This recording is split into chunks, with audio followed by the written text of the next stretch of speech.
Sam Harris and I have our differences. I say potato, he says potato. I say tomato, he says, Durr, I hate religion. Make it go away. Everyone needs to agree with me. Durr, Sky Daddy. Since Sam and I disagree on many important issues, I find it interesting when we're in total agreement on something. Sam was recently on the Unholy podcast. This isn't me calling someone's podcast unholy. It's actually the name of the podcast. And Yanit Levy, one of the hosts, asked this question. It's a little bit of a personal question, but I mean, you are an atheist and Jewish. Can you tell us how that balance changed or shifted for you after October 7th?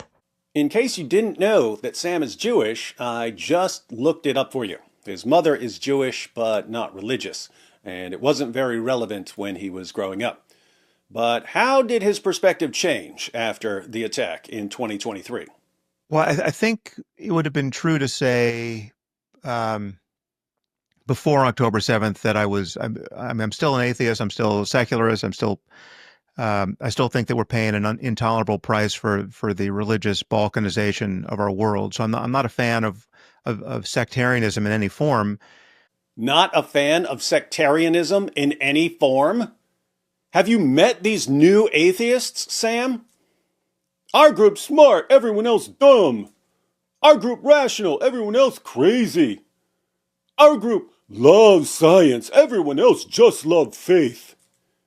You guys are the most sectarian of all sectarians, but also the most blind to it. I'll let you slide for now, though, since we want to hear you answer the question. Before October 7th, you could have said that I was not a Zionist, right? Or I was certainly would be willing to call into question the legitimacy of organizing a state around a religion or a religiously identified ethnicity, right? Judaism in this case. His pre-October 7th concern makes perfect sense in light of his worldview. Religion is a problem that humanity needs to eradicate. So, is it a good idea to build a country around a religious identity, even in part? Of course not. Hence, he wouldn't have considered himself a Zionist. I mean, I think I released a podcast some years ago titled, "Why Don't I Criticize Israel?" ? Yeah, that was 10 years ago. Yeah, and there I gave a fairly equivocal and frustrating defense of Israel. But I mean, I was troubled by, as someone who believes that we are paying this intolerable price for sectarianism, I was troubled by the seeming contradiction in defending the Jewish state. And for me, it just nets out to the only real defense is the ambient level of genocidal intolerance that's directed at Jews. So, as someone who was opposed to religion, he had a problem with the idea of a state that included some degree of a religious identity.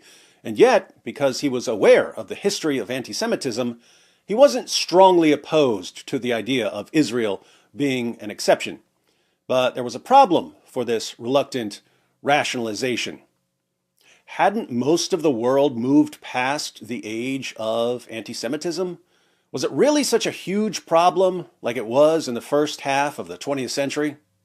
And yet before October 7th, even there, I felt like I was paying lip service to the legacy of the Holocaust without really having my heart was really not quite in it, because it still seemed kind of hypothetical to me. I mean, because in my life, anti-Semitism has not seemed like a real variable at all.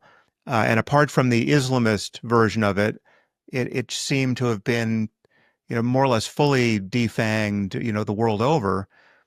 So, anti-Semitism was still a problem in the Muslim world, but in most places, how many people really had a problem with Jews?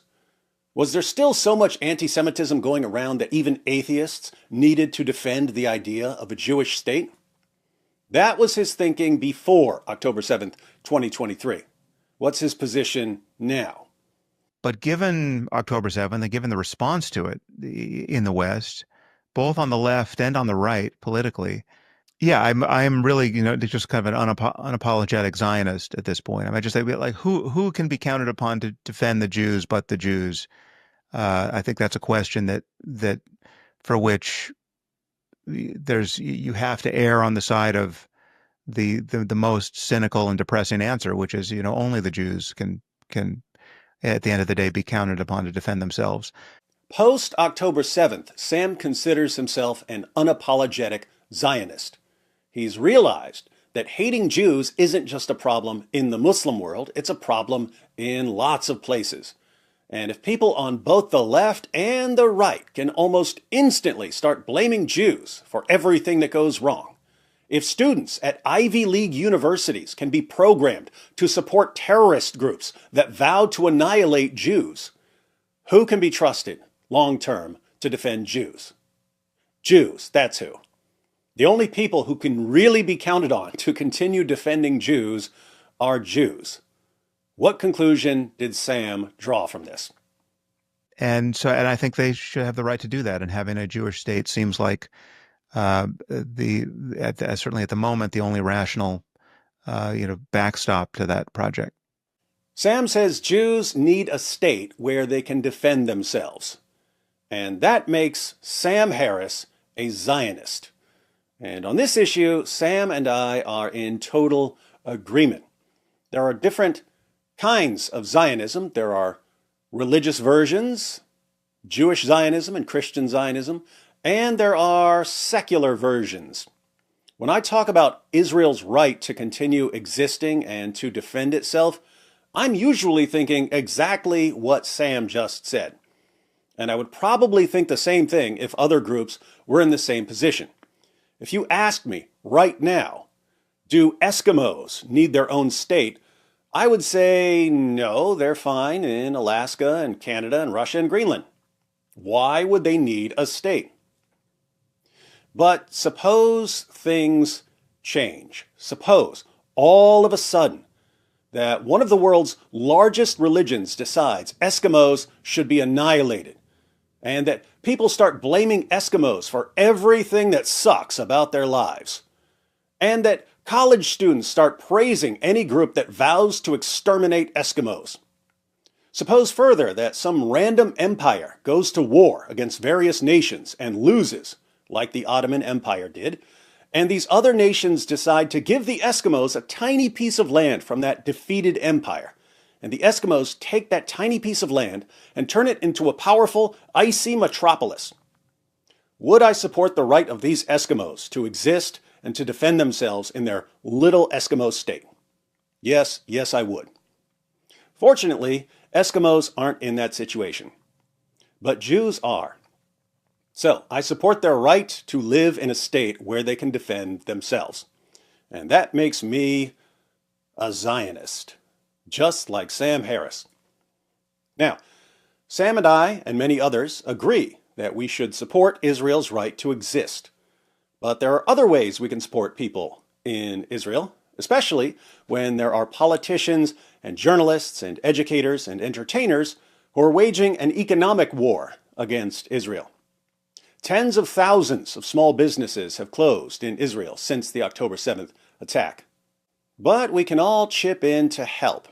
That's why I've partnered with Artsabox, a company that gathers items from artisans in Jerusalem and Nazareth and Bethlehem and other locations and ships them to you in a box. Every Artsabox connects you with the Bible, Sam Harris can cry about that, and is filled with items that will bless your home. You get candles, Israeli spice mixes, olive wood carvings, mosaic art, decorations, cosmetics, candy, games, all kinds of things.